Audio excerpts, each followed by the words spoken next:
يا ترى السوشيال ميديا دي فعلا سهلت علينا الحياة ولا خدتنا في دوامة ملهاش آخر؟ هنتكلم النهاردة عن الموضوع ده.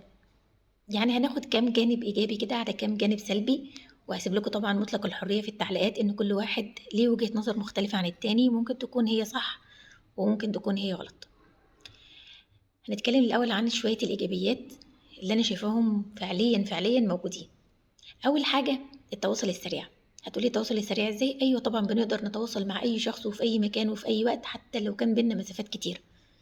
تاني حاجة فرصة عمل حلوة، في ناس كتيرة جدا فتحت مشاريع اونلاين وحققت شهرة واشتغلت من البيت ونجحت جدا.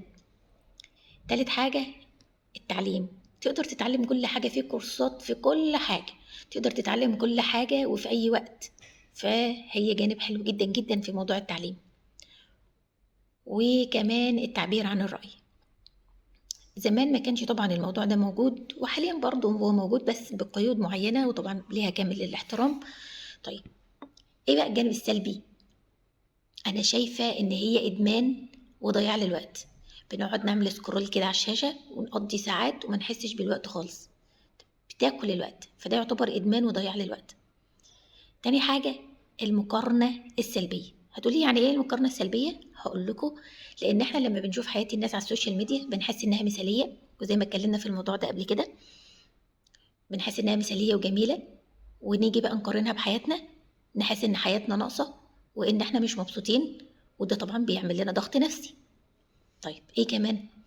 العلاقات الوهمية اللي للأسف منتشرة على السوشيال ميديا، يعني صداقات، علاقات، حاجات غريبة كده بتحصل على السوشيال ميديا، وطبعا كلها خيانة وخداع، وكلها طبعا مش بتبقى حقيقة، وما تصدقوهاش، وصدقوني كل دي حاجات مش حقيقية.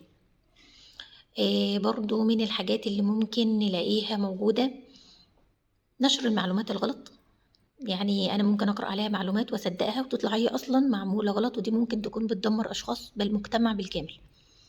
طيب في حاجات تانية، أيوة طبعا انتهاك الخصوصية، ممكن أنا واحدة بحط صور ليا، بحط حاجة، أي حد تاني ممكن